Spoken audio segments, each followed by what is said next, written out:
All right, well, let's continue our coverage on the disruptive snowstorm which hit parts of the country over the weekend. Now, farmers are among those affected by the inclement weather. We speak now about this to Sandy Lamarque, who is with the KZN Agricultural Union. Sandy, good evening to you. Thank you so much for joining us. We've seen some images on social media of livestock, unfortunately, having died as a result of the snowstorm. But just talk to me about what you have observed, particularly where livestock is concerned. Thank you very much. Good evening. So obviously it's still the early stages. Farmers will need to be able to assess and access the affected areas. Some of those are still no-go zones. They aren't able to get there. And obviously the disaster is severe, not only with livestock losses, which we've seen and we've heard that there are livestock losses, but also crop losses and infrastructure impact. And you know, along that line, power outages, goods and services haven't been able to move. Animal feed, for example, hasn't been able to get into some of those affected areas. So the losses are extensive, and we'll still need to be counting those over the next few days. Yeah, but you've had reports from some farmers already. I mean, I know that at this point we don't have clear data, but as it comes through, but are you getting those calls? Certainly we are, and as I say, we will need to conduct those assessments, allow those farmers opportunity to get into their areas and conduct that assessment and be able to report back to us.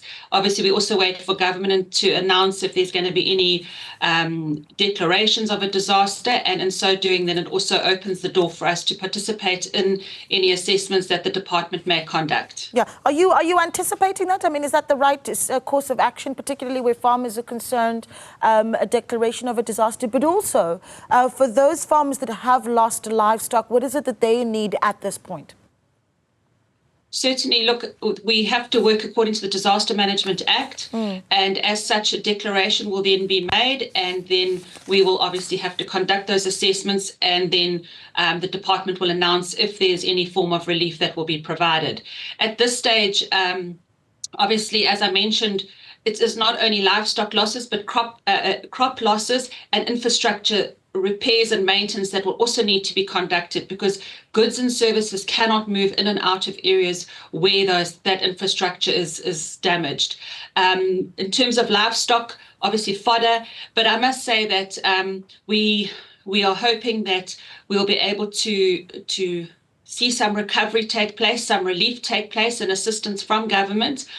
But in many of our experiences that we've had in the past with disasters, that has been very slow and it hasn't been forthcoming.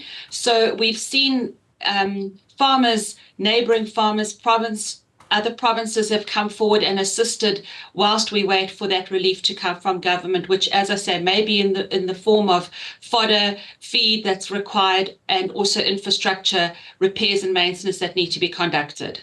Yeah, and I know that the data is still coming in, and you know, I'm not going to press you for a final number, but certainly the numbers that you have tallied so far where livestock is concerned.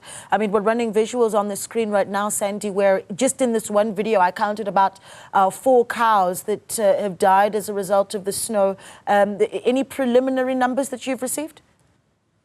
Yeah, I'd rather not, give those preliminary numbers. I think, again, as I say, it's not only beef cattle that we're seeing that have been impacted, but there will be other livestock that will also have been affected by this disaster that's come, across the province, and in particular some of our northern and very southern areas. But are you happy with the alerts that were shared, and that the anticipation towards the storm, if that was communicated sufficiently, and perhaps if not so, what could have been done then to help farmers to shield their livestock?